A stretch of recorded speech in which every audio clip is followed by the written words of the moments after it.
Hörmətli və əziz yeni çağırışlar. Deyirlər ki, harada olursansa ol, olduğun yerdə yox, düşündüyün yerdəsən. Və əziz yeni çağırışlar. Deyirlər ki, harada olursansa ol, olduğun yerdə yox.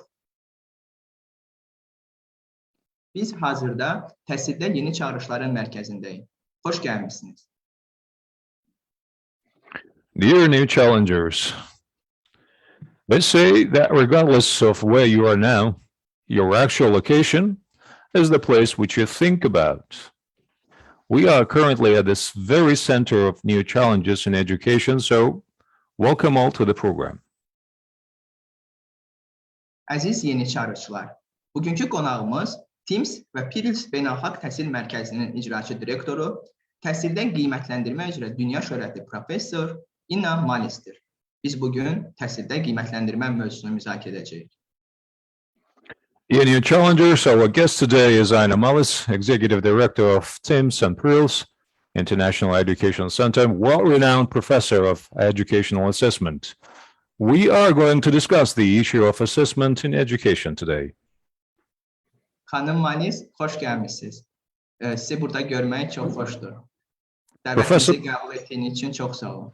Professor Mullis, welcome to our program. We are very privileged and honored to host you at our program. Professor, you're muted.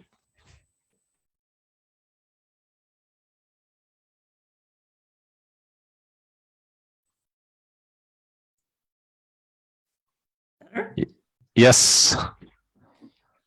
Yes, no, I'm thank you. It's really a pleasure to be here and I'm looking forward to this discussion very much.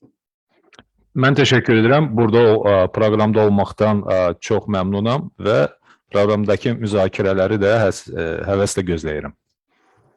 Məlum olduğu kimi yeni çağırışlar müzakirə proqramı Təhsil Nazirliyinin dəstəyi ilə T-Network platformasının təşkilatçılığı ilə ərsəyə gəlir. So this is the program, the Challenge program. The T-Network actually platform is the platform which is launched by the Ministry of Education of the Republic of Azerbaijan. İcazənizlə söhbətimizə başlayaq. Now, with your permission, we would like to start our conversation. Okay. Hörmətli professor Mullis, insan nə vaxt özünü qiymətləndirməyə başlayır? Siz özünüzü nə vaxt qiymətləndirməyə başladınız? Özünüzü qiymətləndirmə prosesinin nəticəsində hansı qərara gəldiniz? Dear Professor Mullis, when does a person begin to assess himself or herself? And when did you actually start assessing yourself? And what conclusion did you draw? What conclusion did you reach from self-assessment process? Well, I think for most of us, the self-assessment begins early on in the context of your home and in the context then when you go to school of your peers and your teachers, so that they're reflecting their assessments of you and you're trying to figure out your place in that reflection. And I think, you know, it just starts at an early age. So I kind of remember personally when that started. But, you know, for me, it's just been the reflection of others, my internal assessment of myself, and trying to keep those consistent and positive and good so that, you know, I feel good about myself. I think most of us like to feel good about ourselves. Mən belə deyə bilərəm, Cəfər bəy, yəni özümü, mən düşünürəm ki, özümüzü qiymətləndirmə prosesi əslində erkən yaşlardan başlayır. Yəni bizim yaşadığımız mühitdən, evdən, eşikdən, məktəbdən, həm yaşıdlarımızla münasibətdən, müəllimlərlə olan münasibətlərdən, yəni bu dövrdən, bu çağdan hardasa kontekstdə artıq qiymətləndirmə prosesi başlayır. mən bir bazı çətinlik çəkirəm, yada sala bilmirəm, nə zaman özümü qiymətləndirməyə başlamışam. Çox güman ki, məndə də elə uşaqlıq dövrünə təsadüf edir. O dövrdə artıq refleksiya başlayır. Refleksiya qarşılıqlı olur. Yəni, bizim uşaq olarkən ətraf mühiti necə qavradığımız, onun refleksiyası və bir də ki, ətrafdakıların bizə qarşı olan düşüncələri, onların refleksiyası. Amma mən bir şey yadımdadır ki, çox müsbət hiss edirdim. Yəni, digərlərinin mənim haqqımda olan o düşüncələri, yanaşmaları məndə müsbət ab-hava, müsbət belə bir əhval-ruhiyyə yaradırdı. Mən də düşünürəm ki, bu hamıda belədir.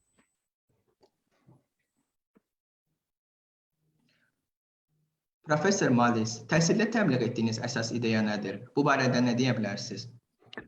Thank you, Professor. How about the underlying idea that you promote in education, Professor Mullis? What is, in a nutshell, the major, the underlying idea that you promote in education?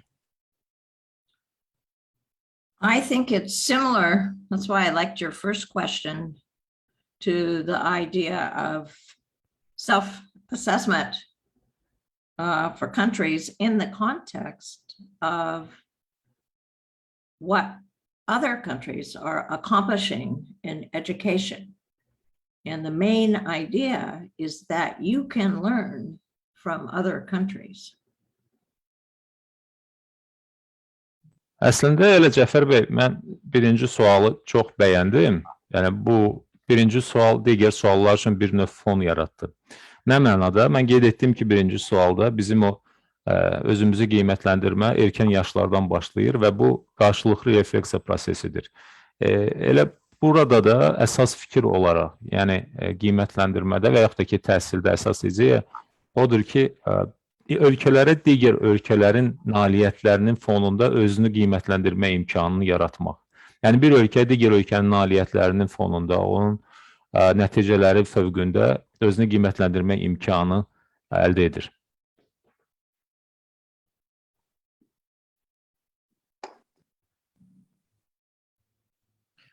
Çox sağ olun, Professor Mullis. Bəs maraqlıdır, TIMSS və PIRLS proqramının həyata keçirilməsi hansı ehtiyacdan yaranır? Bu proqramlarda ən yaxşı nəticə göstərən ölkələrdən hansı nəticələri çıxarmalıyıq? Thank you for the response, Professor Mullis. Well, it is really interesting. Where did the need for the implementation of TIMSS and PIRLS program come from? What conclusions should be drawn from the countries that have accomplished a lot, that have shown the best performance in these programs? Okay, those are two big questions. So I'll start with the first one. The realization or the beginning of TIMSS and PIRLS actually began in the United States, where I'm from, and I was there. And the United States, and I think it wasn't the only country, that thought it was easily, #1 in the world in education. So I've heard some other countries assume that too. But then somebody said, like, how did we know that? So in order to see how the United States compared to other countries, it started TIMSS. And then once that was a success, we made PIRLS too. But the United States, of course, was quite shocked to find that it was not #1. As a matter of fact, it wasn't 2, 3, 4, 5, 10. It was quite far down the list. So then, building on that first realization that people, even though they'd been doing their self-assessment,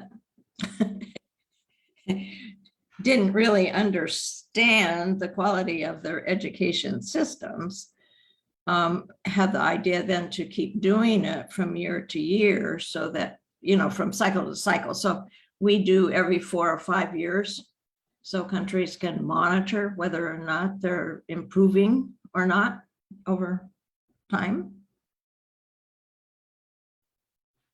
Cəfər bəy, sual əslində 2 sualdır, kifayət qədər böyük suallardır. Odur ki, mən onları hissə-hissə cavab verəcəm. Birinci sualla bağlı TIMSS və PIRLS proqramının həyata keçirilməsi ilə bağlı ehtiyacla əlaqədar. Onu deyə bilərəm ki, bu hekayə Amerika Birləşmiş Ştatlarında başladı. Mən özüm də əslənəm ABŞ-dana və o zaman o dövrlərdə belə bir düşüncə var idi. Həmçinin ABŞ-da da hamı düşünürdü ki, ABŞ sistemi dünyada ən mükəmməl, ən kamil təhsil sistemidir. Digər ölkələrdə də belə düşüncələr var idi. Biz də qərar aldıq ki, yəni bunu yoxlayaq. Bir halda ki, hamı belə düşünür, hamı sinəsinə döyür. Yoxlayaq görək ki, kimdə daha üstün sistemdir və təbii ki, şok yaşadıq. Çünki Amerika Birləşmiş Ştatları siyahıda birinci sıra qalsın. Tamamilə siyahının çox uzaqlarındaydı. Yəni çox geri qalırdı nəticələrə görə. Bu bir şok yaşadı. Və bu şokdan sonra biz qərarı aldıq ki, mütəmadi olaraq, mütəmadi dediyim, yəni 4-5 ildən bir belə qiymətləndirmə həyata keçirək. Yəni TIMSS-in yaranmasının zərurəti buradan irəli gəldi. Və maraqlısı odur ki, baxmayaraq ki, sizin əvvəlki sualınıza qayıdıram, özünü qiymətləndirmə imkanı var idi sistem daxilində, Amerikada. Amma nəticə etibarilə insanlar sistemin onlara hansı imkan yaratdığının fərqində deyildilər, düşünürdülər ki, hamıdan yaxşıdırlar. Yəni bunun tarixçəsi belədir, davam edirəm.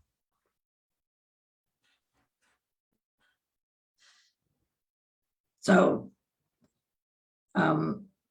in terms of conclusions, I think the number one conclusion is that education, as this program suggests, is full of really difficult challenges. It's very difficult. And the countries that have the best results, mostly in mathematics, it's the East Asian countries, but they have a full integrated system that starts with a rigorous curriculum, and then there are well-trained teachers to deliver that curriculum, and the teachers have the time in the instructional day and the resources to help them do that. And so there is everything that one needs from start to successful learning as part of the education program. But that takes a lot of effort and dedication and resources. Sualınızın ikinci hissəsinə gəldikdə, Cəfər bəy, mən belə bir cavab verə bilərəm ki, nəticələr olaraq hansı biz nəticə çıxarmalıyıq, hansı ibrət çıxarmalıyıq? Birinci odur ki, bu təhsil proqramları olduqca çağırış doludur. Yəni, təhsil proqramlarının daxilində bir çox çağırışlar var. Və barəsində danışdığımız proqramlar, misal üçün TIMSS-də olan ən gözəl nəticələri götürsək, bunlar əsas etibarilə Şərqi Asiya dövlətləridir. Və onların nəticələri daha çox nə ilə şərtlənib, nə ilə izah olunur. Birincisi, çox əsaslı, çox ciddi kurikulum var. Və bu kurikulumu icra etmək üçün, onu həyata keçirmək üçün, tədris etmək üçün yaxşı təlim görmüş, hazırlıqlı müəllimlər var. Ardınca bu müəllimlər üçün həmin kurikulum üzrə tədrisi, doğru dürüst tədrisi keçmək üçün kifayət qədər zaman və vaxt var və resurslar var. Yəni, bunların hamısı eyni zamanda vəhdət şəklində çox mütəşəkkil qaydada təmin olunubdur. Yəni, bir tərəfdən qeyd etdiyim kimi ciddi və əsaslı, ətraflı kurikulum, digər tərəfdən bu kurikulumu tədris etmək üçün, icra etmək üçün təlim görmüş müəllimlər, nəhayət onlar üçün onların ixtiyarında olan vaxt və resurslar, bunlar hamısı birləşəndə nəticə təmin olunur. Amma yenə də hətta belə mükəmməl şəraitdə bu çox səy, zəhmət tələb edən bir məsələdir. Çox sağ olun, Professor Mullis. Mən belə başa düşdüm ki, sizin təhsildə təbliğ etdiyiniz əsas ideya məhz beynəlxalq qiymətləndirilmə prosesinin dəstəklənməsi və insanları bu prosesə təşviq etməkdir. Doğru mu? Thank you, Professor Mullis. From what you stated, I've got the feeling that the underlying idea that you promote in education is engaging the countries in this exercise, which is the comparison and the opportunity to benchmark themselves with the accomplishments, with the achievements of and the performances of the other countries in the math and also in the other studies. Is Yes. that correct? Yes, no, that's very correct. Bəli, tamamilə doğru başa düşmüsünüz. Çox üzr istəyirəm. Bəs birinci suala geri dönsək, yəni özünüzü qiymətləndirmə prosesinin nəticəsində hansı qərara gəlməyiniz məsələsinə. Bu barədə əlavəniz varmı bu suala? Cavabım. Professor Mullis, excuse me for revisiting the first question, but if I may, certainly, what was your ultimate conclusion when you actually consciously self-assessed yourself? What conclusion did you arrive? I'm talking about yourself, individually. I did say that my assessment of myself, it's a work in progress to be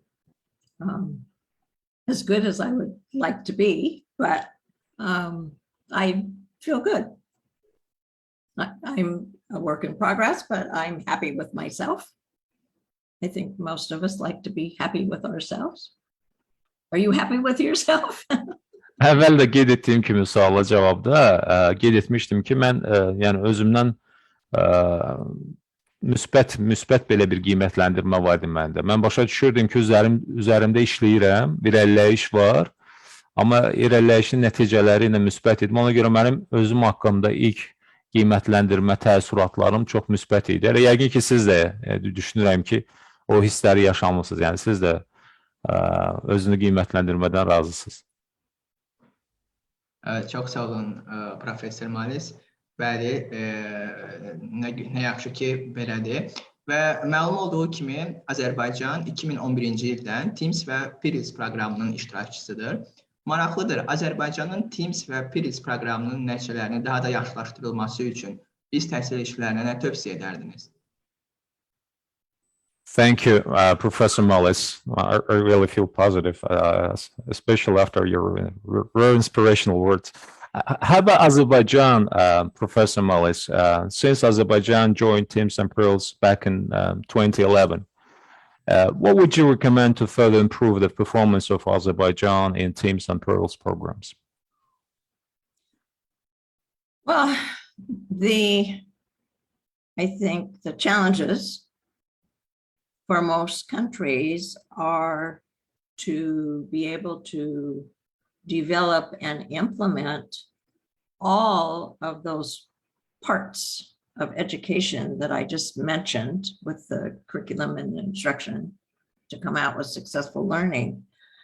And as I understand it, Azerbaijan did work very hard on their mathematics program, and the TIMSS result showed a nice improvement in performance. Science and reading still are maybe probably lower than you would like, but that was also my understanding that following the work in math, you were going to continue working on improving all aspects of your education program. And I imagine that this challenges, discussion and interview program is like part of that, if you would look at it that way, of Azerbaijan's self-assessment of it itself and trying to improve and be a work in progress, like most of us. So. Bəli, mən deyə bilərəm ki, Azərbaycanın nəticələri misal üçün riyaziyyatla bağlı olaraq TIMSS-də xüsusilə irəliləyiş müşahidə olunur. Yəni ciddi irəliləyiş var bununla bağlı olaraq. Ondan əlavə də qeyd edə bilərəm ki, digər sahələrdə təbiət elmlərində misal üçün oxuda bir balaca geri göstəricilər var, zəif göstəricilər var. Amma bununla yanaşı, mən bilirəm ki, Azərbaycanda təhsil sistemində və xüsusilə bu TIMSS və PIRLS proqramlarında göstəricilərin təkmilləşdirilməsi ilə bağlı belə bir qətiyyət var. Hökumət də bu istiqamətdə addımlar atır. Odur ki, digər ölkələrdə də olduğu kimi göstəricilərlə bağlı iş gedir. Yəni, amma riyaziyyat sahəsində artıq nəzərə çarpacaq dərəcədə irəliləyiş var.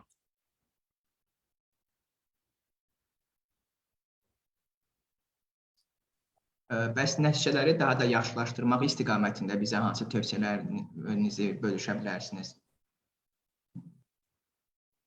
Professor Mullis, how about your recommendations in terms of further improving our performance? Is there any kind of special recommendation that you would recommend, that you would share for Azerbaijan? It's really difficult because, as I've been trying to say, it's all an integrated system. So you have to have a good, rigorous curriculum. But that doesn't lay a foundation or help if the teachers aren't well trained and understanding. So, you know, I think the first two steps for everybody are the improving the rigor of the curriculum and making sure that their teachers are prepared to deliver it to the students.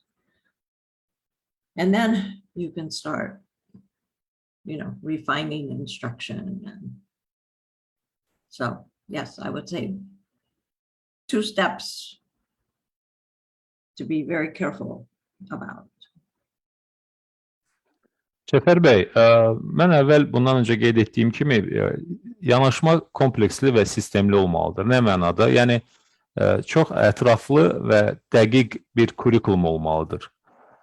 Bununla yanaşı həmin kurikulumun icrasına təhkim olunmuş o müəllim heyəti də kifayət qədər təlimli olmalıdır, hazırlıqlı olmalıdır. Yəni, resept eynidir, dəyişməzdir bütün ölkələr üçün. Yəni, bu bütün kompleksli yanaşma, hər tərəfli mütəşəkkil yanaşma təmin olmalıdır. Həm qeyd etdiyim kimi, kurikulumda düzgün biçilmiş, düzgün tənzimlənmiş şəkildə ətraflı olmalıdır. Həmçinin də müəllim heyəti və vaxtaşırı olaraq da bunları revizə etmək lazımdır. Yəni, bunları vaxtaşırı olaraq bu sistemin özünə nə dərəcədə effektiv, səmərəli olduğunu, müəllimlərin onun öhdəsindən nə dərəcədə gəlib gəlmədiyini revizə etmək, yoxlamaq, qiymətləndirmək tələb olunur. Xanım Mullis, dəqiq kurikulum dedikdə nəyi nəzərdə tutursunuz? Biraz da açıqlaya bilərikmi, zəhmət olmasa? Professor Mullis, when you say rigorous curriculum, what do you specifically imply? Can we elaborate a bit, please? Yes, I'm happy to elaborate.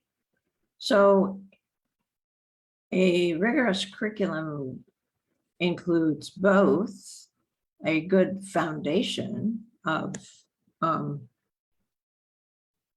for mathematics, for example, procedures and knowledge, but it also includes thinking about how to use that content in knowledge in solving problems, so that it isn't a matter of, you know, the students being sponges, you have that, sponges, to just soak in things. They need to use their knowledge and understanding in the instruction so that they understand what it's good for and useful to know, and to practice their problem solving and thinking skills.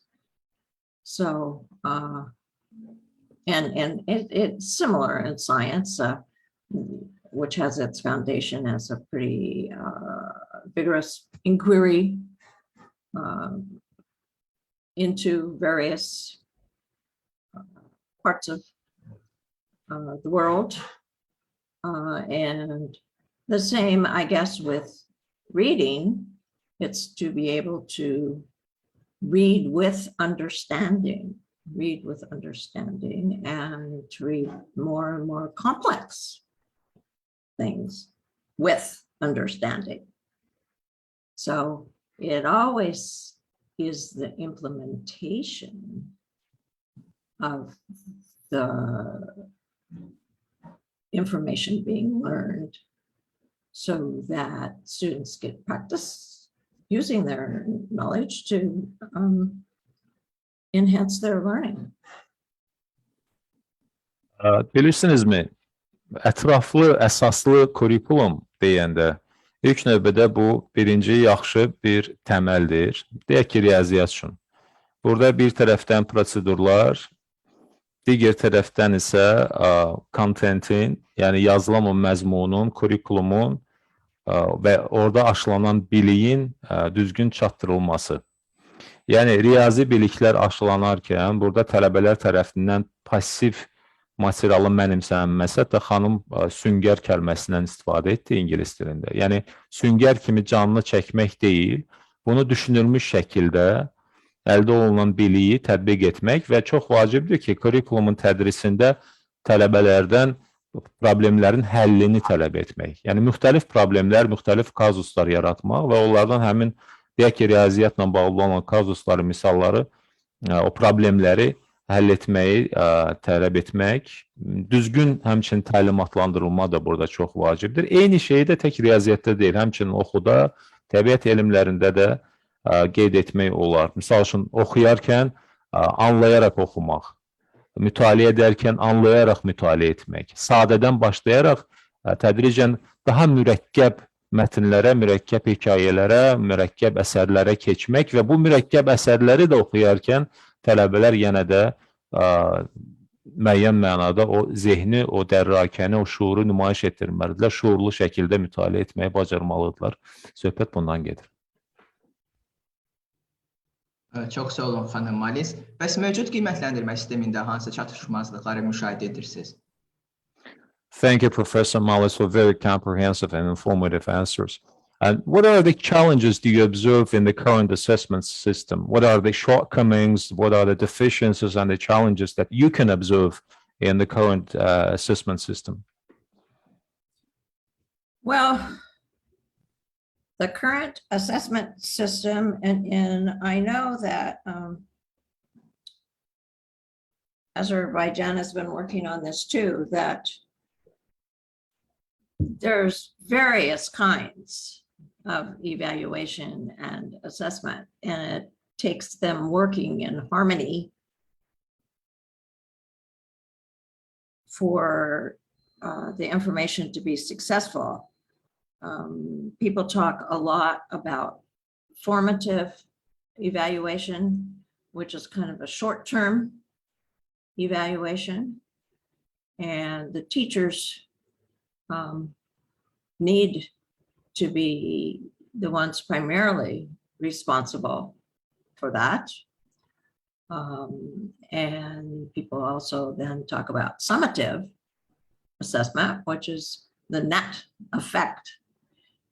And a country has its goals, so it needs its own assessment. And then what TIMSS and PIRLS can do is kind of a general look at how you're coming along in the context, as you were saying, Jafar, of benchmarking the other countries. But in and of itself, TIMSS and PIRLS should be in harmony with all this other information that a country is responsible for itself. Zənnimcə, TIMSS və PIRLS ölkələrə, sizin də qeyd etdiyiniz kimi, öz göstəricilərin nailiyyətlərini digər ölkələrin nailiyyət və göstəricilərlə müqayisə etmə imkan verir. Bu da öz növbəsində boşluqların daha yaxşı sezilməsinə kömək edir. Yəni, o çatışmayan cəhətlər əgər varsa onlar. Mən biləm ki, misal üçün, Azərbaycanda müxtəlif qiymətləndirmə yanaşmaları nəzərdən keçirilir. Və burada iki yanaşma xüsusilə qeyd olunur. Yəni var formativ qiymətləndirmə, bir də var summativ qiymətləndirmə. Formativdə daha çox qısa müddətli və əsas yük düşür müəllimlərin üzərinə, müəllimlərin öhdəliyi daha çoxdur. Summativdə isə daha çox xalis effekt, yəni xalis o nəticə qiymətləndirir. Hər bir halda nə olur olsun, yenə də burada mütəmadi olaraq göstəricilərin müqayisə olunması və TIMSS və PIRLS-da qeyd etdiyim kimi o imkandan faydalanmaq lazımdır ki, boşluqların daha doğru, daha düzgün sezilməsi üçün. Xanım Mullis, bu suala təkən olaraq məktəb direktorlarından biri Rəşad Kazımov belə bir sual ünvanlayıb ki, qiymətləndirmədə dünya üzrə daha nələrə ehtiyac duyulur? Ümumiyyətlə, hazırki vəziyyətdə kifayətdir deyib dayanılırmı, yoxsa axtarışa davam edilirmi? Əgər axtarışa davam edilirsə, yəni qiymətləndirmə prosesinin təkmilləşdirilməsi prosesinə davam edilirsə, buna təkan verən nədir? Thank you, Professor Mullis. We have the question from the audience, actually, from Mr. Kazimov, Rashad Kazimov. He wonders, in terms of the assessment in education, what is the current global need for the assessment in education? What is the driving force? What is the driver? What is the headliner, if you like, in terms of the improvement, for the further improvement in the assessment? What do you think about it? In the global times, in the global environment, what is the key trigger for further improvement of the assessment and and evaluation in education? Thank you. Well, the transition to digital assessment opens many doors for improvement. And TIMSS and PIRLS are working on that. It's complicated, of course, but we think, and I think this is true probably worldwide, that what we can do with digital assessment is make them more engaging and interesting and motivational so that students will do their best. But why don't we stop there and then I'll continue, okay? Absolutely, madam. Deməli belə, cari müasir zamanda rəqəmsallaşma dövründə rəqəmsallaşma bir çox qapıları və bir çox imkanları müvafiq olaraq açır və yaradır. Konkret olaraq TIMSS və PIRLS proqramında da biz də çalışırıq ki, bu müasir texnologiyalardan və rəqəmsallaşmadan düzgün istifadə edək.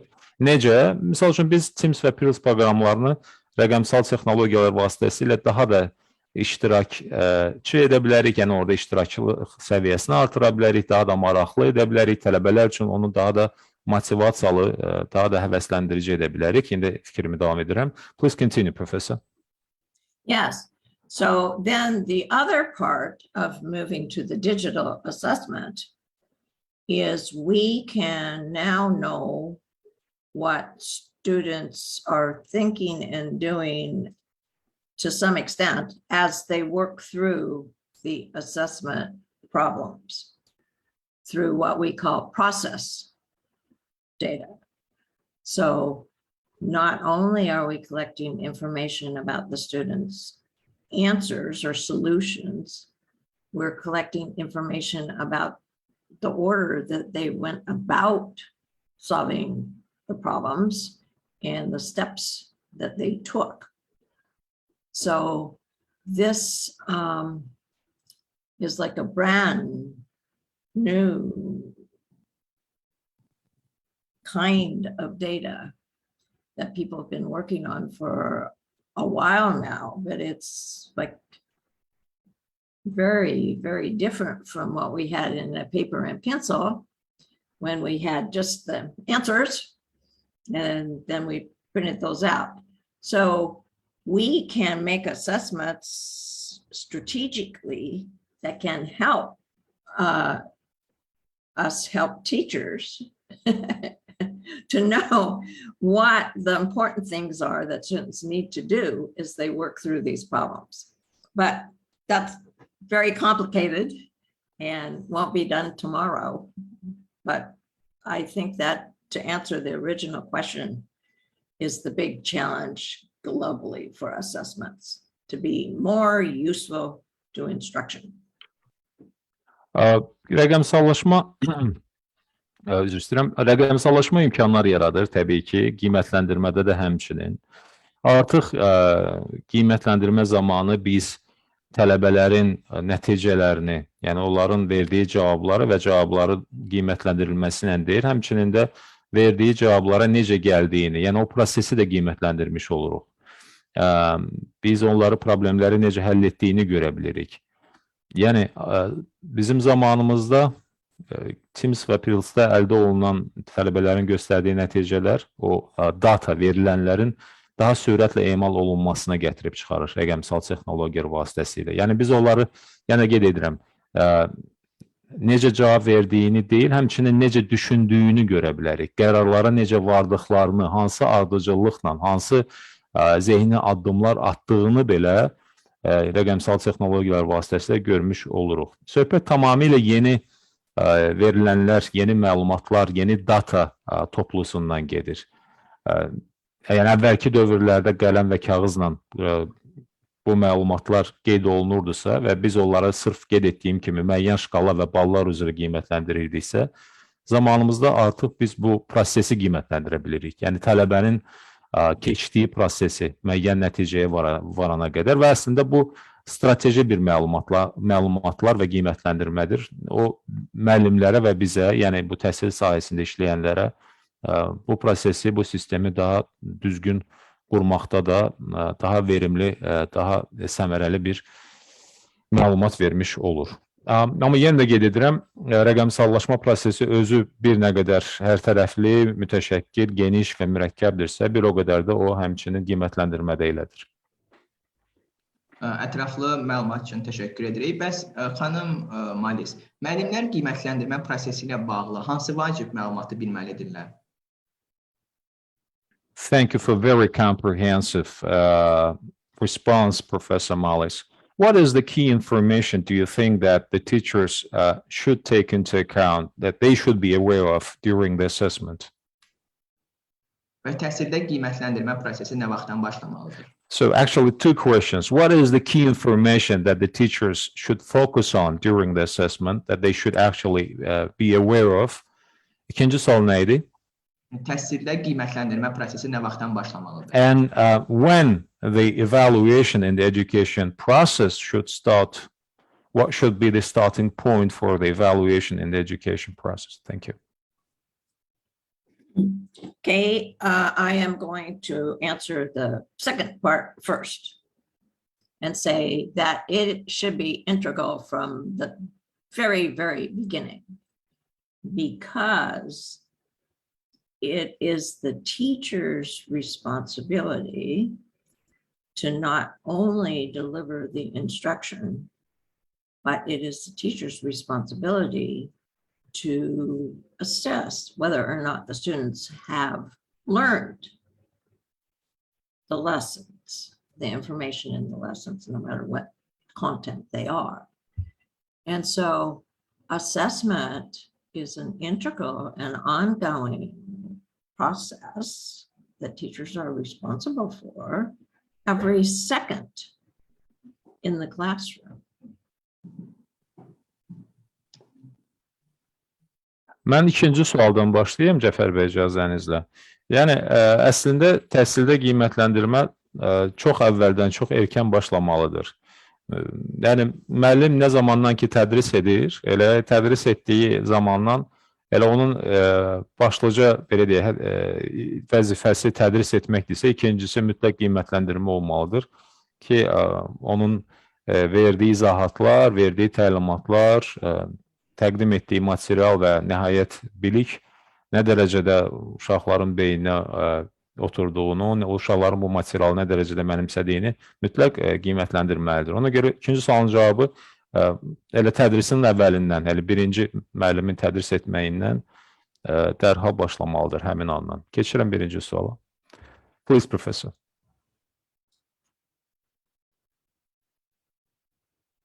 How about first question? Və bizim üçün maraqlıdır. Müəllimlər qiymətləndirmə prosesi barədə hansı məlumatları bilməlidirlər? So the first question was, what specifically teachers should be aware of in the assessment process? Oh, it should be every teacher has instructional goals. And each teacher is responsible for meeting their own instructional goals. So, you know, those are many. So I can't really be specific, but the teacher is responsible for assessing and seeing, no matter whether it's listening, asking, testing the students to see if they have learned the goal, the instructional goal, whatever that may have been. So it's ongoing. Bilirsinizmi, hər müəllimin özünün təlimat məqsədləri olmalıdır. Yəni dərs zamanı uşaqlara nəyi başa salacaq, nəyi deyəcək, nəyi çatdıracaq və bu fərdi həmin o dərsə görə fərqlənən məqsədlər, dərsin məqsədləri belə deyək. Xanım instructional deyir ingiliscə, yəni təlimat baxımından, yəni dərsin məqsədləri. Həmin bu məqsədləri nə olur olsun, yəni deyək ki, uşaqların İstər onu dinləməsi, sual verməsi, uşaqların iştirak səviyyəsi, problemləri həll etmək qabiliyyəti, bütün bunları test etməklə müəllim mütləq olaraq bu məqsədlərin nail olub olmadığını ilk öncədə gözə almalıdır. Yəni müəllimlər üçün başlıca, əgər sualınıza cavab versəm, yəni başlıca olan məqam budur. Və bu davamlı olmalıdır. Yəni bu proses aramsız olmalıdır. Xanım Mullis, öyrənmənin qiymətləndirilməsi zamanı siz hansı effektiv qiymətləndirmə üsullarını təklif edirsiniz? Bu istiqamətdə müəllimlərə hansı tövsiyələriniz var? Professor Mullis, speaking about the assessment of the learning, what are the effective assessment tools that you would recommend specifically to assess the effect of learning? I think in the classroom, a really good thing that teachers have used all through time, as far as I know, is to ask the students, you know, to discuss if you've made a point, to talk with the students about it and see if they've understood what has been going on. So the classroom discussion, questioning is the most effective thing to do in the short term. There's also, you know, checking through homework, through projects, through tests, how everybody is doing. And I think with the use of technology that we'll be able to provide teachers with more and better resources too for doing this. Mən belə deyərdim Cəfər bəy, mütləq olaraq sinif otağında auditoriya ilə, siniflə, tələbələrlə ünsiyyət, əks rabitə olmalıdır, kommunikasiya olmalıdır, siniflə, yəni tələbələrlə sual verilməlidir, onların fikri öyrənilməlidir, müzakirə aparılmalıdır, söhbət olmalıdır, sinif daxilindəki diskussiya, refleksiya olmalıdır. Bu qısa müddətli, belə deyək, həmin o öyrənmənin səmərəliliyinin ölçülməsi üçün olan atılan addımlardır. Onlarla yanaşı daha uzun müddətli ev tapşırıqlarıdır, sonra layihələrdir, yəni sinifi deyək ki, bölüb layihələr, tapşırıqlar verə bilərsiniz, testlərdir və bir də ki, müasir texnologiyadan müəllimin istifadəsi, yəni müasir texnologiyalarda öyrənmə prosesinin səmərəliliyini ölçmək üçün də bir vasitə ola bilər. Xanım Mullis, bəs müəllimlər necə qiymətləndirilməlidir və bu nəticələrdən necə istifadə edilməlidir? Professor, how about the reverse direction? How about assessing the teacher's work? And what should be the basis or what should be the framework for the teacher's assessment in terms of their performance? Well, I think that it's the same principle. And it depends, the complications of it depend on, I guess, the regionalization or of the curriculum, but a country or a region or even a school has a curriculum that they have as their goal for student learning. And I'm not so familiar with assessing teachers, but if one were going to consider that, it seems like that assessment should be aligned with that curriculum. You know, does the teacher understand the curriculum themselves, as it were? So that would be, you know, I mean, I think sort of the overriding question. And then if teachers didn't, one could then look to improving their teacher education programs.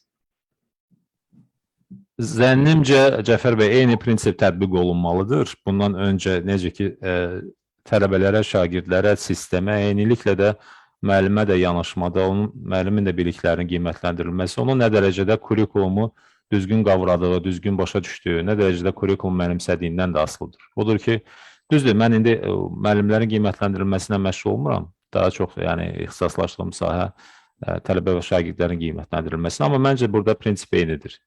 Yəni, çünki müəllim əgər kurikulumu mənimsəməyəcəksə, başa düşməyəcəksə, onu necə tədris edəcəkdir, necə onu təqdim edəcəkdir tələbələrə. Ona görə məncə bu da çox vacibdir. Davamlı olaraq müəllimlərin də həmin o kurikulum üzrə bilik və savad səviyyəsinin yoxlanılması, qiymətləndirilməsi, bu da vacibdir. Təbii ki, indi ölkədən asılı olaraq, rayondan asılı olaraq, regiondan asılı olaraq kurikulum dəyişə də bilər. Kurikulumda olan o tələblər fərqli də ola bilər. Amma nə olursa olsun, yenə də müəllimin qiymətləndirilməsi də kurikulum əsasında olmalıdır. Xanım Mullis, bəs əks əlaqə prosesini qurmaq üçün müəllimlərə və idarəçilərə nə məsləhətləriniz var? Professor Mullis, what would you advise to the teachers and administrators to set up a feedback process? Well, that's very complicated and can be done, you know, I think most easily at the school level, but as it starts to be a feedback process across the country, it gets very complicated, you know, and if there's closer work or ties between the people who are developing the instructional aims and the people who are managing the teacher education and assessment programs, if there is one, the easier that feedback is. You know, I mean, I'll just observe that in the United States, there's no real connection. So it's very difficult to get a feedback going on a national level, although principals or headmasters or whoever of their schools, you know, should be doing that with their teachers on a regular basis. But that's a great big giant challenge to get that feedback, and not only get it feedback, but do something to improve the outcome. Bilirsinizmi, bu Cəfər bəy, əks əlaqə prosesi çox önəmlidir. Onun icra olunması önəmlidir, amma eyni zamanda da onun nəticələri üzərində addım atmaq da çox önəmlidir. Məktəb səviyyəsində bu ola bilsin ki, nisbətən rahat baş versin. Yəni, məktəb səviyyəsində əks əlaqə müəllim, deyək ki, tələbə arasında, müəllim, direktor arasında. Amma bir nə qədər siz bir pillə daha onun üstünə çıxırsınız, yəni deyək ki, Amerikada ştat və yaxud da ki, bizdə rayon səviyyəsində, əyalət səviyyəsində və yaxud da ki, daha da ölkə səviyyəsinə çıxırsınız. Bu proses bir o qədər mürəkkəbləşir. Halbuki olduqca vacibdir. sistem bir nə qədər mütəşəkkil, bir nə qədər doğru qurulubsa, yəni sistem daxilində olan məktəblər arasında, məktəblə idarələr, institutlar arasında, institutlar, məktəblər, idarələrlə nazirlik arasında bu əlaqə bir nə qədər sıxdısa və ünsiyyət bir nə qədər yaxşıdırsa, əlaqələndirmə bir nə qədər düzgün qurulubsa, bir o qədər əks əlaqə sistemi də yaxşı olacaqdır. Yəni effektiv olacaqdır. Yox, əgər bu yoxdursa, misal üçün Amerikada ölkə səviyyəsində bu zəifdir. Həmin o əks əlaqə sistemi təhsildə söhbət gedir. O zəifdir. Amma ola bilər ki, misal üçün ştat səviyyəsində və yaxud məktəb səviyyəsində bu əlaqə güclü olsun. Odur ki, bu kifayət qədər mürəkkəb məsələdir, olduqca çətin məsələdir. Xanım professor, maraqlıdır ki, təhsil öyrənənləri qiymətləndirir. Bəs siz indiki təhsil prosesinə neçə qiymət verərdiniz? Niyə? Professor Mullis, it is interesting that the education actually itself, it assesses the learners. How would you assess, how would you rate the current educational process? What would be your assessment of the current educational process overall? Oh, I think it's hard to generalize worldwide because it is such a complicated, challenging endeavor. You know, our data show that some countries are more successful than others. So I don't know quite what to say. Əslində çox mürəkkəbdir Cəfər bəy. Yəni sualın cavabı, yəni təhsil öyrənənləri qiymətləndirir, bəs yəni indiki təhsil prosesinə necə qiymət verərdiniz sualına cavab. Çünki qlobal məsələdir də. Yəni qeyd etdiyim kimi ölkələr çox fərqlənirlər, təhsil sistemləri fərqlidir. Ona görə bir mənalı cavab verməkdə çətinlik çəkirəm. Xanım Mullis, yeni çağırışlarda qonaq olan bir çox ekspert şagirdlərin məktəbdən sıxıldığını bildirib. Və siz bu barədə nə düşünürsünüz? Ümumiyyətlə, şagirdlər məktəbdən sıxılırsa, nə tövsiyə edirsiniz, nə dəyişməlidir? Hansı yanaşmalara ehtiyac var? Professor Mullis, it is interesting that many guest experts at the new challenges in our program, they said that students were bored at school, that they are bored at school. So what do you think about it? What would you recommend if students are really bored at school, and what should change ultimately? I think it's my understanding that yes, a lot of students are bored in schools. And we even know that students get bored during our assessment. So we are trying to make everything more interactive, meaning the students need to be involved in the process themselves. And whether in our assessments, we're trying to have them do more things. And I think that same should be true of the classroom. The students, in order to keep their attention these days of such what? Fancy computer games and entertainments that they're getting used to. It's hard for a teacher to be as entertaining as a video game, but it's that sort of thinking I think we need to engage in.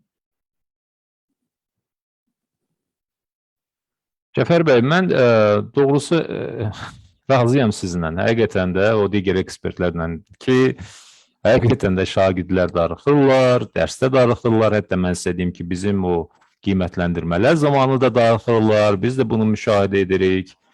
Və biz də çalışırıq ki, qiymətləndirmələr daha interaktiv olsun. Yəni, interaktiv deyəndə tələbələr daha da çox bu prosesdə iştirak etsinlər. Düşünəm, eyni yanaşmanı biz sinif otaqlarında da sərgiləməliyik. Yəni, imkan dairəsində tələbələri təhsil və qiymətləndirmə prosesində daha maraqlı, daha müasir şəkildə cəlb etmək. Çünki bir tərəfdən tələbələrin çox maraqlı kompüter oyunları, əyləncə proqramları və sair və Allah-axır vardır. Bu da müəllimin işini xeyli çətinləşdirir. Müəllim təbii ki, bir hansısa mürəkkəb kompüter oyunu qədər əyləncəli və yaxud da ki, o maraqlı ola bilməz. Amma eyni zamanda da təbii ki, müəllim çalışmalıdır ki, tələbəni bu prosesə cəlb etsin və tələbə bir növ prosesdən kənar qalmasın. Odur ki, bəli, belə bir hal var və kifayət qədər çətindir. Yəni, xüsusilə müasir zamanda, müasir dövrdə tələbələrin daim o fokusunu, onların maraqlarını özündə saxlamaq. Professor Mullis, bəs siz bir məktəb qursanız, bu məktəb digərlərindən nə ilə fərqlənər? Yaxud məktəb açsanız, hansı yeni tipli məktəblər yaranardı və şagirdlərin təlim prosesində fəal iştirakını təmin etmək üçün bu məktəbdə nə edərdiniz?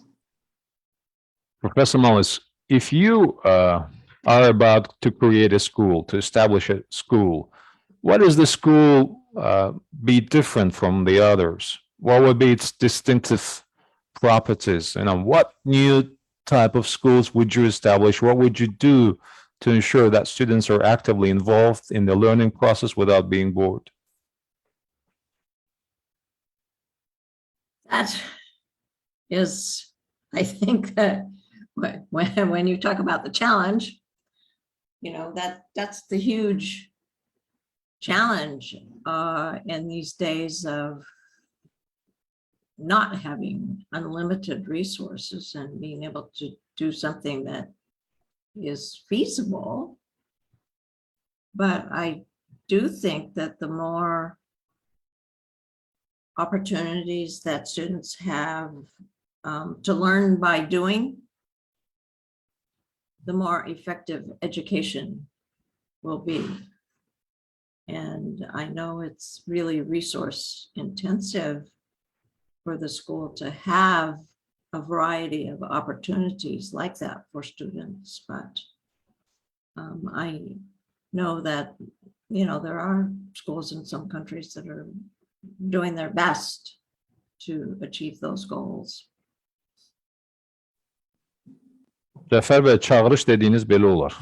Yəni, həqiqətən də sualda səslənən o çağırış dolu bir məsələdir. Zamanımızda xüsusilə.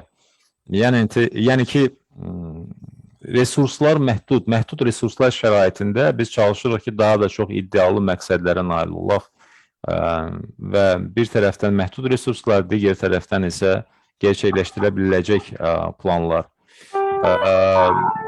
Zənnimcə daha da çox imkanlar tanınmalıdır tələbələr üçün.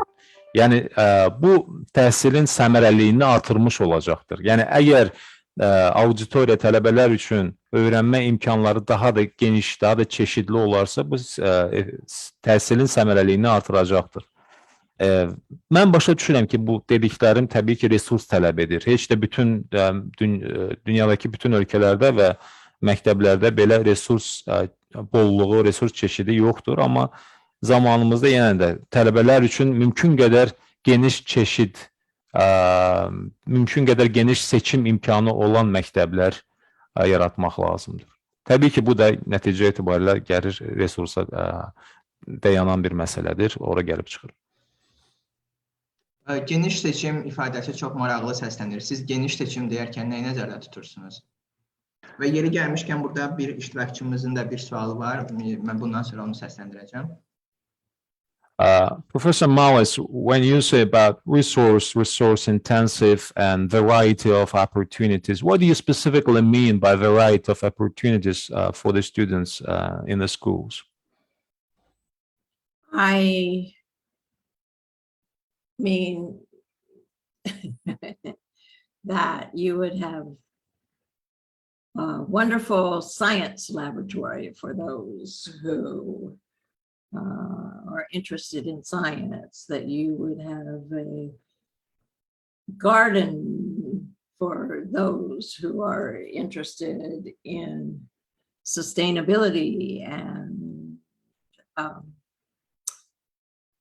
biology, and a very nice place for music and a place for art and a place for a lot of physical activity and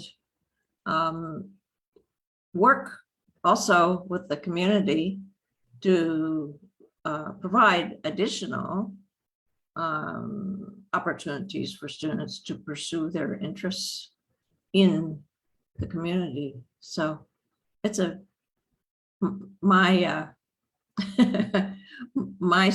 school of my dreams is like a very probably unreasonably high goal, but that's what I meant. Yəqin ki, mənim bu arzularım məktəbi, arzularımın məktəbi desəm, ola bilsin ki, bir qədər çox xülyalara qapılmış olaram. Bəlkə də əsassız olaraq, yəni bunları bu qədər iddialı deyirəm, amma mən seçim deyəndə, misal üçün, çox istərdim ki, tələbələr üçün təbiət elmləri sahəsində laboratoriyalar olsun. Yəni, tələbələrin o laboratoriyalarda müxtəlif testlər, müayinələr aparmaq imkanı olsun, bu seçim olsun. Və yaxud da digər bir imkan, gözəl bir bağçası olsun, bir dendrariya olsun ki, orada dayanıqlıqla bağlı, yəni dayanıqlı inkişafla bağlı, biologiya ilə bağlı praktiki biliklər əldə etsinlər. Və yaxud da ki, musiqi və incəsənət auditoriyaları olsun, bütün o lazım avadanlıqla təchiz olunmuş şəkildə, qeyd etdiyim kimi, və yaxud idmanla məşğul olmaq üçün, fiziki fəaliyyətlə məşğul olmaq üçün ayrıca bir sahələri, zalları olsun. Eyni zamanda icma ilə məşğulluq imkanları olsun. Şagirdlər həmin məktəbin yerləşdiyi o icmada, qonşuluqda müəyyən fəaliyyətlərə cəlb olunsunlar, icmalarla onların interaktiv münasibətləri qurulsun. Belə yəni imkanlar, belə seçimlərdən söhbət gedir. Çox sağ olun, xanım Mullis. Yekun olaraq bir-iki sualı sizə ünvanlayacağım icazənizlə. Bir sualı iştirakçılarımızdan ünvanlamaq istəyirəm. Deməli, məktəb direktorlarından biri Ağamər Şəmmədov belə bir sual verir ki, məktəbdə şagirdlərin məmnunluq səviyyəsini yoxlayarkən hansı meyarlara görə qiymətləndirmə aparılmalıdır? Professor Mullis, with your permission, we are just about to wrap it up. The very final questions, if we may. So one question from the principal of the school, from the audience. He wonders about the indicators. What are those indicators that we need to focus during the assessment of the satisfaction level of students? So how actually we will identify whether the students are satisfied with the lesson? What should be the key indicators that we need to focus at? Well, the key indicators begin with something more basic, which is that students need to feel safe in their schools. And that isn't true for all students. So, a student needs to want to come to school, and they will not want to come to school if they're not safe. I mean, that's easy. Beyond that, there needs to be high expectations in the school. All the administrators and teachers and parents and students should have high expectations for what they can accomplish. And then there needs to be a school climate that's supportive of that, which then gets back to some of the things that we were talking about earlier, that a teacher is really visibly demonstrating that they care that their students are learning, and that, you know, in so much as that the school can afford it, there's supplemental resources, whether they be digital or actual hands-on to help students support their learning. So, and we found that, well, and then the teachers, let me just mention a couple of other things. And this is more important as students start to grow older and the curriculum becomes more difficult. More students complain that their teachers are not clear. And I think it's just because the material is difficult and teachers aren't really making sure that students are keeping up, you know, and then that leads to the boredom. So I think it's quite a challenge to have happy students in your happy schools, but that's what it takes. So. Thank you, Professor. Sualınıza cavab olaraq Cəfər bəy, ilk öncə məktəb təhlükəsiz olmalıdır. Yəni, şagirdin səhər durub və yaxud da ki, başqa vaxtı məktəbə getməsi üçün onun həvəsi olmalıdır. Amma həvəsdən öncə bilməlidir ki, gedəcəyi məktəbdə özünü arxayın hiss edə biləcəkdir. Sözün yaxşı mənasında özünü sağ-salamat, arxayın hiss edəcəkdir. Ona görə məktəblərin təhlükəsizliyi başlıca şərtdir. Bu bir. İkinci, yüksək gözləntilər olmalıdır. Məktəb sistemində olan hər kəsin, istər məktəbin direktoru, istər müəllim heyəti, istər valideynlər, onların hamısının bu təhsil prosesindən, məktəbin özündən də gözləntiləri yüksək olmalıdır.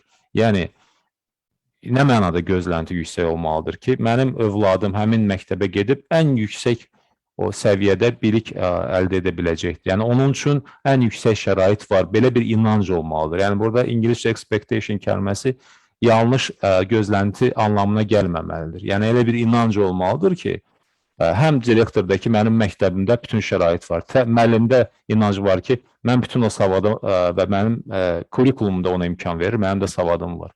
Yəni, belə bir yüksək gözlənti olmalıdır. Üçüncü, məktəb mühiti dəstəkləyici olmalıdır. Dəstəkləyici məktəb mühiti olmalıdır. Yəni, müəllim misal üçün kənardan baxanda da əyani şəkildə görünsün ki, müəllimin öz üstünə ifadə görə veci nədir? Yəni, müəllim məhəl qoyur ona. Onu həqiqətən narahat edir ki, onun tədris etdiyi material tələbələr tərəfindən mənimsənilsin. Və bunun üçün də müəllimin ixtiyarında, əvvəl də söhbətin əvvəlinə qaydıram, Cəfər bəy, yadınızdasa qeyd etmişdim ki, hansı əsas məsələlər təmin olmalıdır. Birinci qeyd etmişdim ki, o ətraflı və əsaslı kurikulum. İkinci qeyd etmişdim ki, müəllimin kifayət qədər resursu, vaxtı olmalıdır. Həmin bax, bu qeyd etdiyim məsələ o dəstəkləyici məktəb mühitində, onun içində, həmin içində müəllimin o təminatı da vardır. Yəni, resurslar, vaxt və s. Dördüncü məsələni mən qeyd etmək istəyirəm. Bir balaca ətraflı sualınıza cavab verirəm. İstəyirəm ki, bütün məqamları qeyd edim. Getdikcə biz nə görürük? Bir görürük ki, yaş qrupu ilə, yəni tələbələrin böyüməsi ilə kurikulumun çətinləşməsi, mürəkkəbləşməsi, dinamikası nədənsə tərs mütənasibdir. Yəni, getdikcə daha da çox sayda tələbə və şagirdlər müəllimlərin materialı anlaşılan şəkildə izah etməmələrindən şikayətlənirlər.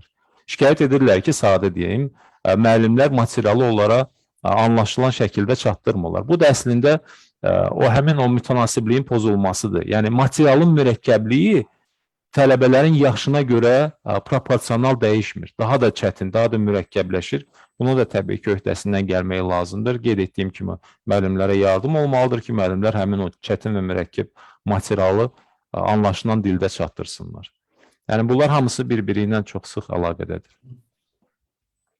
Bu arada, əziz izləyicilər, yaxşı bir söz var. Deyirlər ki, təhsil komanda işidir. Biz də bu komandanın bir üzvüyük hər birimiz. Odur ki, yeni çağırışları dəstəkləyirsinizsə, həmkarlarınızla paylaşaraq yeni çağırışların daha çox yayılmasına töhfə verə bilərsiniz. Xanım Mullis, mən belə başa düşdüm ki, siz bizim proqramın əslində məşhur bir, ənənəvi bir sualını cavabladınız. Bu sual ondan ibarətdir ki, təhsildə yeni çağırışları 8 güşəli uluca bənzətsək, bu güşələr nələrdən ibarət olar? Əlavəniz varmı və ya necə xülasə edərdiniz? Professor Mullis, you did such a beautiful work. You know, you almost covered all the elements of the response that I was expecting to get from you for the next question, which is a traditional question that we address to all our distinguished guests, and that is, if we compare the new challenges in education to the 8-pointed star, what will these corners, what will these angles of star consist of? And you have already listed many issues. Would you like to provide supplementary notes in terms of this question? What will be those 8-pointed star corners that will the star consist of, talking about the challenges in education? Well, as you said, and we've been talking, there's many, many challenges, but my list really begins with the have high expectations about what can be achieved. Well, number two, at the same time, paying good attention that students have the foundational reading, mathematics, and thinking skills that they need to build on. The three, make the instruction as engaging and motivating as you possibly can, while making the lesson clear. It shouldn't just turn into having games. There should be points and things learned from this instruction. Another important thing to keep in mind is to adapt to the diversity that you have, amongst your students. And number six, monitor the progress of them all, which is going to require some individualization of instruction. And finally, put a lot of effort, 7 and 8, into recruiting and training the teachers and administrators that are going to make this successful. Bəli, siz tamamilə doğru qeyd etdiniz, Cəfər bəy. Artıq biz bir çox bu kifayət qədər mürəkkəb məsələnin, mövzunun tərəflərini qeyd etdik, amma yenə də 8 güşəli ulduza gəldikdə mən onları sadalayım. Mənim siyahım belədir. Ulduzun deməli güşələrinin. Birincisi, qeyd etdiyim kimi, gözləntiləri mümkün qədər yüksək səviyyədə saxlamaq. Yəni bizim təhsil sistemindən və məktəbdən gözləntimiz, bizim o intizarımız yüksək olmalıdır. İkinci məsələ, təməl bacarıqlara xüsusilə diqqət yetirmək lazımdır. Söhbət oxudan, söhbət riyaziyyatdan və söhbət düşüncədən gedir. Düşüncə, yəni problemlərin çözülməsi ilə bağlı. Verilən tapşırıqları həll etmək, problemləri həll etmək bacarıq. Üçüncü məsələ, tədris prosesini mümkün qədər iştirakçı və maraqlı, motivasiyalı etmək çox vacibdir. Verilən tapşırıqlar, verilən təlimatlar, onlar aydın olmalıdır. Yəni, dərsin özü də aydın olmalıdır. Dərsin məqsədi də bəlli və aydın olmalıdır. Dərs zamanı oyunu sadəcə əyləncə üçün deyil və yaxud da ki, dərsi cansıxıcı etməklə, keçirməklə deyil. Onu mümkün qədər aydın başa düşmək lazımdır ki, məqsəd nədir? Bu məqsədə nail olmaq üçün hansı adımlar atılmalıdır? Beşinci, sinifdə olan çeşidli tələbə auditoriyasına adaptasiya, müəllimin adaptasiya olunması çox vacibdir. Yəni, sinif daxilində olan sinif müxtəlifliyini ondan faydalanmaq lazımdır. Tələbələrin fərqli olduğunu nəzərə alaraq. 6. Bütün tələbələrin nailiyyətlərini monitorinq etmək, izləmək vacibdir və burada fərdi yanaşma, individual yanaşma da çox vacibdir. Müəllim tələbələrə fərdi yanaşmağı və qiymətləndirməyi də yeri gəlmişkən, yeri gələndə fərdiləşdirməyi də bacarmalıdır. Və 7 ilə 8-i birləşdirirəm. Burada söhbət müəllimlərin və inzibatçıların, inzibatçı deyəndə, yəni direktorlardır, məktəbin digər işçiləridir. Onların mütəmadi olaraq deməli, təlimləndirilməsi və ixtisas artırılması. Yəni, işə qəbul zamanı təbii ki, ondan öncə onlar universiteti bitirməli, təhsil almalıdırlar və iş prosesi zamanı da ixtisas artırmalıdırlar. Hamısı, yəni tək müəllimlər deyir. Bunlar həmin o gözəl ulduzun 8 güşəsidir.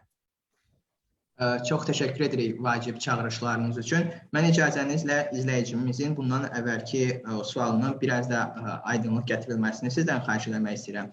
Deməli, maraqlıdır ki, məktəblilərin, daha doğrusu şagirdləri məktəbdən məmnunluğunu yoxlamaq üçün hansı meyarlara görə qiymətləndirilmə aparılmalıdır? Bu barədə nə tövsiyə edərdiniz? Well, thank you for your comprehensive, wonderful response, Professor Mullis. With your permission, I would like just shortly, just a little bit, to elaborate the previous question on what should be the key indicators when we try to identify the satisfaction level of students. Can you elaborate a little bit? What should be the top 3, top 5, or the key indicators that we need to focus during the assessment of the student satisfaction? Okay, I'll try to list. They should feel safe. They should feel that everybody, the teachers and the students, the teachers and the administration and their parents, hopefully, believe that they can succeed. They have high expectations for them to succeed. They should be able to understand their instruction. The teachers should be watching and assessing to make sure that they understand their instruction. And they understand their instruction less and less the more difficult the instruction gets, is sort of what we're learning from our data. And they should be engaged in the instructional process as much as possible so they're not bored. So I don't know if that was 5, but if you could do that, that would be quite admirable. Mən belə deyərdim. Gəlin mən sizə sadalayım bir-bir. Birinci indikator qeyd etdiyim kimi uşaqların təhlükəsizliyi. Yəni nə dərəcədə uşaqlar məktəbdə özlərini təhlükəsiz hiss edirlər. Bu birinci göstərici. İkinci göstərici müəllimlərə də aiddir, bu inzibatçılara da, valideynlərə də aiddir. Onların həqiqətən də məktəbdən gözləntiləri, yəni şagirdlərlə, tələbələrlə bağlı onların məktəbdən gözləntiləri.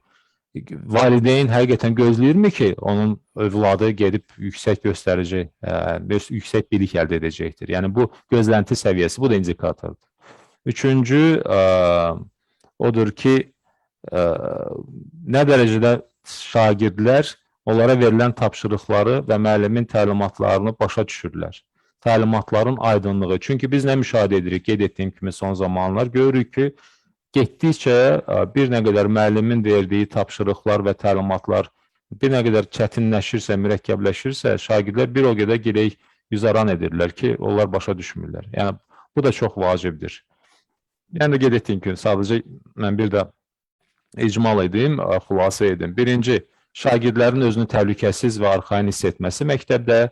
İkinci, qeyd etdiyim kimi, müəllim inzibati heyətin və valideynlərin yüksək gözləntilərinin olması, şagirdləri ilə bağlı, övladları ilə bağlı. Üçüncü, müəllimin verdiyi təlimatların aydınlığı, nə dərəcədə müəllim təlimatları, tapşırıqları aydın başa düşülən şəkildə şagirdlərə çatdırır. Çox təşəkkür edirik, xanım Mullis. Dəyərli vaxtınızı bizə ayırdığınız üçün, bu bizim üçün çox böyük bir şərəfdir. Və yekunda bir sualı ünvanlamaq istərdik. Sizin kimi qlobal uğur əldə etmək istəyən insanlara bir məsləhət versəydiniz, bu nə olardı? Professor Mullis, thank you so much. At the very end, just like a fine tune to our conversation, to our session, what would you advise to people who want to achieve global success? What would be that recommendation, just like you are, for those people that would like to be as successful as you are at the global level? If that would be one piece of recommendation, what would that be? What about persevere and believe that you can achieve your goals. İnatkarlıq və inam çox vacibdir. Yəni inanasınız ki, siz həqiqətən də o uğrunda mübarizə apardığınız, istədiyinizə nail ola bilərsiniz. Bu xüsusilə çox vacibdir. Qeyd etdiyim kimi inatkarlıq və inam bunlar çox vacib şərtlərdir. Yeni çağırışları dəstəkləyən, paylaşan hər kəsə, xanım Mullis, xüsusilə sizə, Təhsil Nazirliyinin rəhbərliyinə, T-Network komandasına, tərcüməçimizə, ekran arxasında olan bu bizə dəstək göstərən hər kəsə xüsusi bir daha təşəkkür edirik. Çox sağ olun xanım Mullis. İcazənizlə biz proqramımızın ənənəsinə sadiq qalaraq mən qısa bir hekayə səsləndirərək proqramımızı yekunlaşdırmaq istərdik. Bir daha təşəkkür edirik. Sizinlə görüş bizim üçün böyük şərəfdir. Sağ olun. Professor Mullis, it was our ultimate privilege to host you today. That was real sheer pleasure to host you today, to get your insights, to get your reflections. We would like also pay tribute and share kudos to the Minister of Education of the Republic of Azerbaijan, to all that, to the audience, to the technical staff, to our interpreter, to all those that actually contributed in arrangements and logistics. That was very productive and informative. At the very end, being loyal to our tradition, we would like to share a story with you and also with our audience.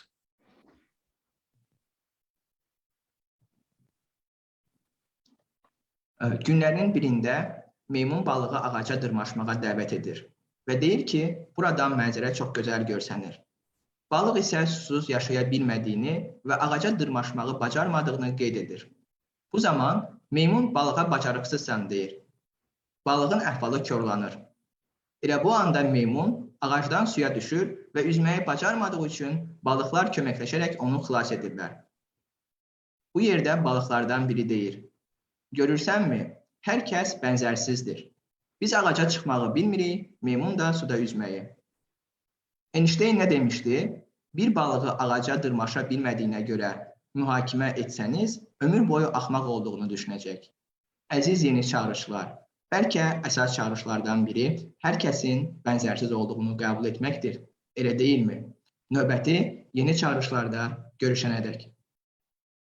Buyurun Mətin müəllim.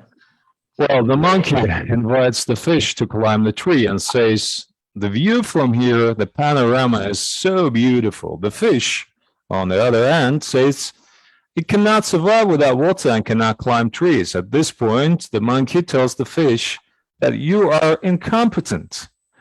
Well, the mood of the fish is getting spoiled. At that moment, the monkey all of a sudden fell from the tree into the water, and since he couldn't swim, the fish helped him to survive. And one of the fish say, well, you see, everyone is unique.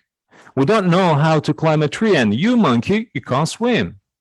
Well, what did Einstein say? Einstein said, if you judge a fish for not being able to climb a tree, it will think it is stupid for the rest of its life. So let's cherish this wonderful opportunity. Let's cherish diversity, and let's cherish the fact that we're all unique in our own way.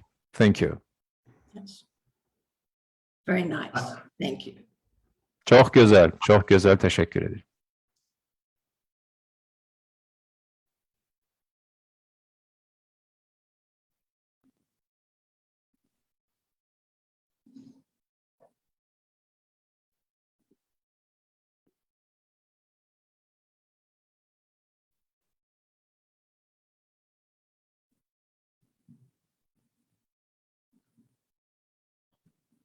Thank you so much again, Professor Mullis.